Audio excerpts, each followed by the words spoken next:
Sevgili katılımcılar, Maliye Bakanlığı duvarına doğru ilerleyelim.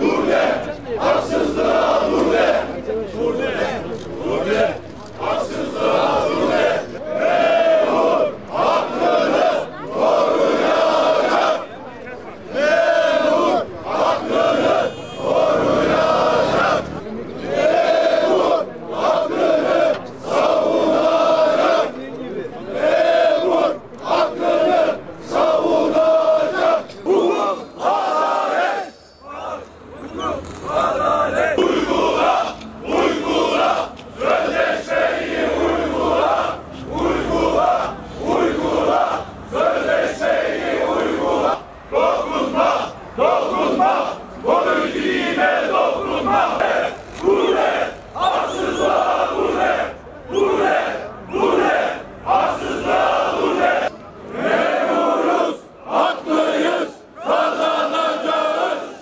memuruz, haklıyız, kazanacağız. Birinci dereceye yükselmiş tüm memurlara 3600 ek gösterge verilmesi.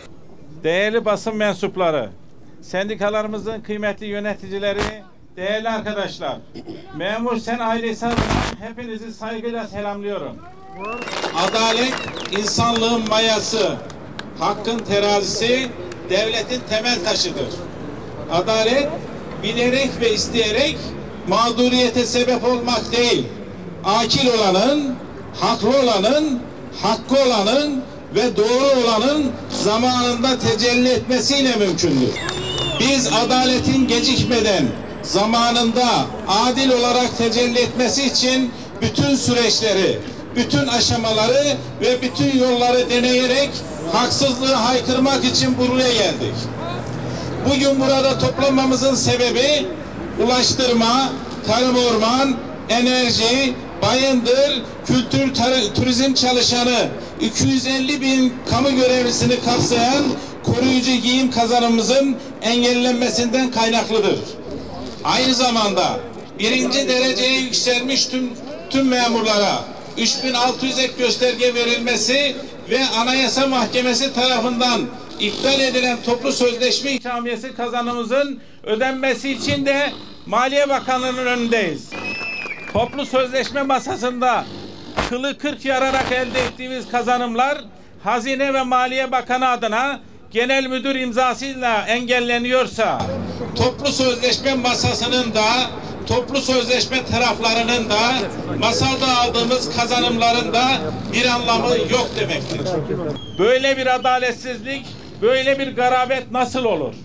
Bu haksızlığa nasıl susulur? Koruyucu giyim 2012 yılında gerçekleştirilen ilk toplu sözleşme kazanımıdır. Maliye bürokratları 12 yıldır sorunsuz uygulanan bu hüküm bugün neden sorun oldu? Acaba sizler alamadığınız için mi soruyoruz? Gerçeği kamuoyuna ve kamu görevlerine açıklıyoruz. İlk toplu sözleşmede gerek genel gerekse de hizmet kolları hakem kurulu kararıyla sonuçlandı ve koruyucu giyim burada kazanıldı. Bu kararın altında Sayıştay Başkanı'nın da imzası bulunuyordu. Maliye temsilcilerinin yer aldığı gerek masada gerekse de komisyonlarda bu hüküm diğer hizmet kollarına yaygınlaştırıldı. 3 dönem uygulanan ve istikrar kazanan bu uygulamadan maliye bürokratları bizim bu komisyonlarda bulunmamızı gerektirecek bir şey yok diyerek kendi istekleriyle 4. dönem toplu sözleşmede komisyondan çıktılar. Soruyoruz, kamu işveren temsilcilerinin hiçbir şerhi olmadan 6 dönem boyunca sıkıntısız uygulanan koruyucu giyim kazanımımız bugün ne oldu da engelleniyor? Kurumlar arasındaki farklı uygulamaların ortadan kaldırılması için enerji hizmet kolu görüşmelerinde kaç sayıya bağlı makul bir tavan getirelim önerisinde biz bulunduk. Ancak maliye temsilcileri komik bir rakam önerdiler. Maliyecilerin masada tehditvari, o zaman gidin Sayıştay'la uğraşın dediler. Bunu kabul etmemiz mümkün değil. Toplu sözleşme kazanımı ile ileri yürür, geriye gitmez. Bunu maliye temsilcileri bilmiyor mu? Bunu da sorgulamak lazım. Kamu İşveren Heyeti Başkanı olarak Çalışma Bakanı'nın imzası bulunan, içerisinde Sayıştay Başkanı, Strateji ve Bütçe Başkanı, Hazine ve Maliye Bakan Yardımcısı ve diğer bürokratların yer aldığı heyet ve hakem kurulu tarafından imza atılan koruyucu giyim hakkımız yine maliye bürokratları tarafından engellenmeye çalışılıyor. Sayıştay denetçileri yönlendirilerek kurumlara elektronik posta gönderilip kurum yetkilileri tehdit ediliyor. Hakem kurulunda Sayıştay Başkanı'nın başkanlık yaptığı ve koruyucu giyim kazanımıza imza attığı gerçeğinin üstü kapatılmaya çalışılıyor. Soruyorum size, adalet bunun neresinde? Bakan adına aynı genel müdür kamu kurum ve kuruluşlarına yazı yazıyor ve diyor ki koruyucu giyim için bize danışacaksınız, bizden onay alacaksınız, yoksa Sayıştay gereğini yapacak diyor. Bakanlık kendisine tanıdığı sınırsız yetkiyle diğer bakanlıklara toplu sözleşme kazanımımız ortadan kaldırmaya yönelik talimatlar yağdırıyor. Daha da ileriye giderek eğer dediğimizi yapmazsanız koruyucu giyim bedelini rücu ederiz, hakkınızda idari soruşturma başlatırız deniliyor. Maliye Bakanlığı anayasadan, uluslararası sözleşmelerden, toplu sözleşme heyetinden daha mı yetkili de tehdit ediyor? Bu durumdan çok daha vahimini sizlerle paylaşmak istiyorum. Mevzuatı evirip çevirerek koruyucu giyim kazanımız normal giyim yardımıyla eşdeğer tutuluyor. Kurumlara gönderilen koruyucu giyim kazanımız giyecek yardım yönetmeliğiyle ilişkilendiriliyor. Koruyucu giyimi engellemek için mevzuatı çorba gibi karıştırıp usulsüz kararlar veriliyor. Bu görevlerine verilen giyim yardımıyla hiçbir ilgisi ve ilişkisi olmayan yetkili sendika ile kurum arasında belirlenecek usule göre verilmesi öngörülen koruyucu giyim hakkımız Hazine ve Maliye Bakanlığı tarafından engelleniyor. Bunun en basit açıklaması şudur. İlgili bakanlık ben anayasayı tanımıyorum. Ben uluslararası sözleşmeleri tanımıyorum. Ben kanunu ve toplu sözleşme heyetini tanımıyorum diyor. 2 gün önce Hazine ve Maliye Bakanlığı tarafından koruyucu giyim kazanımının engellenmediği, uygulama hatalarının düzeltildiği yönünde basın açıklaması yapıldı. Toplu sözleşme maddemizde diyor ki kime verileceğine, nasıl verileceğine, ne zaman verileceğine, nasıl muhafaza edileceğine ilişkin usul ve esaslar yetkili sendika ve ilgili kurum tarafından belirlenir. Toplu sözleşme masasında Maliye Bakanlığı'na uygulama hatalarının düzeltme yetkisini verdik mi arkadaşlar? Yazdıkları yazıda, yaptıkları açıklamada her yönüyle, her ifadesiyle, her açıdan yanlış ve tutarsızdır. Sayın Bakan adına kurumlara yazılan yazıda kime verileceği, ne zaman verileceği, ne şekilde verileceği, nasıl muhafaza edileceği ayrıca talimatlandırılmıştır. Bir de bunun üstüne bakanlıkların ve kurumların kendisinden onay almasını zorunlu hale getirmiştir. Bu yetkiyi ona kim verdi acaba? Toplu sözleşme masasında biz böyle bir yetki vermedik. Tamamen hukuksuz, usulsüz ve uygunsuz bu uygulamaları kabul etmediğimizi ve etmeyeceğimizi buradan haykırıyoruz. Buradan Hazine ve Maliye Bakanlığı'na sesleniyorum. Sesimizi duyun. Yazılarınızı derhal çekin. Sosyal maliyet oluşturmayın.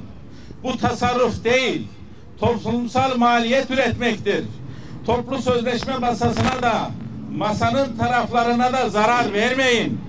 Büyük mücadeleyle masada aldığımız kazanımlarımızın uygulanması aşamasında sorun çıkarmayın. Sorun çıkaranlar hakkında gerekli işlemleri yapın.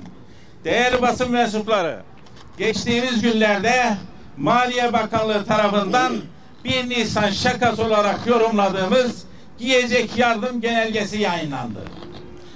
Bu genelgeye göre takım elbise 677 lira. Pantolon 143 lira. Ayakkabı 191 lira. Önlük 68 lira. Komik rakamlar. Toplam 38 ürün için belirlenen tutarların hepsi bu şekilde piyasada karşılığı olmayan komik rakamlar. Biz buradan Sayın Bakan'a 191 liraya alınabilecek ayakkabıyı göstermek için ayağımıza giyerek geldik. Ayağımızdaki kara lastiklerin fiyatı 191 liradan yüksek.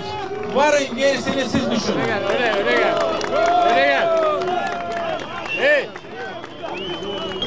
Ayakkabı fiyatını 191 TL olarak gören Maliye Bakanlığı yöneticilerinin enflasyondan, piyasadaki fiyatlardan, mağazadaki ürünlerden haberi olmadığını açıkça görüyoruz.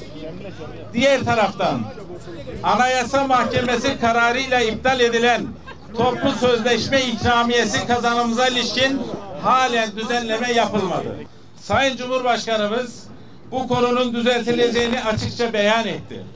2 aydır ödenmeyen ve aylık 345 lira kamu görevlisine zararı uğratan bu karar Maliye Bakanlığı bütçesine 1,5 milyar lira para bıraktı. Bu para Maliye bütçesine kar değil, kamu görevlileri için ayrılan bütçeden alınan paradır. Bu para üyelerimizin hakkıdır ve bütçe kanununda bu tutar kamu görevlilerimize ayrılmıştır. Yasal düzenlemesi bir an önce yapılarak Mart ve Nisan ayı kayıplarını da telafi edecek şekilde hayata geçirilmelidir. Kamu görevlilerimizin zararı tazmin edilmelidir. Sayın Cumhurbaşkanımızın söz verdiği emeklilere seyyanen zammı vermeyerek kar yaptık sandılar.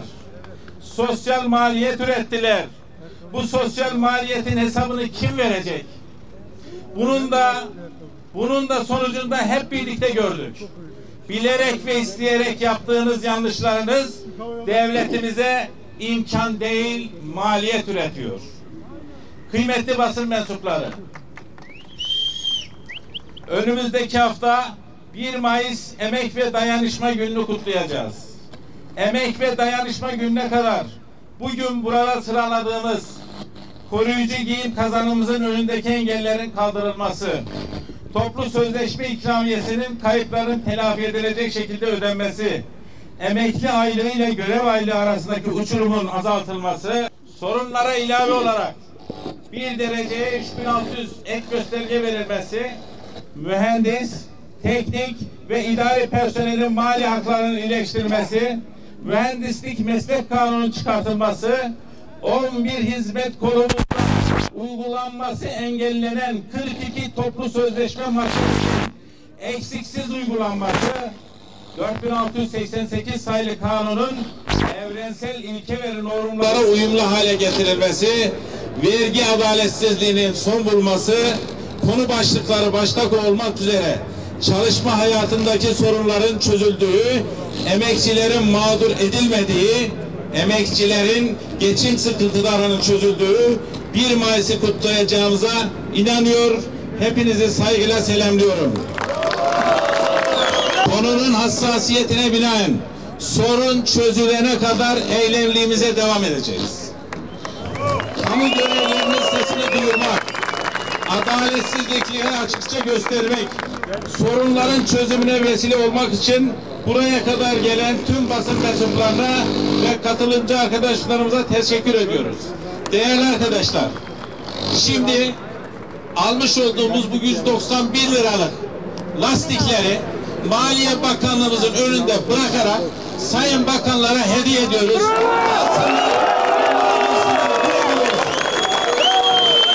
Şuraya. Memur görülen bu. Bit pazarından da 647 liraya takım elbise, 98 liraya da pantolon. Güle güle kullansınlar. Bit pazarına buyursunlar. Nur yağacak yakında bit pazarına.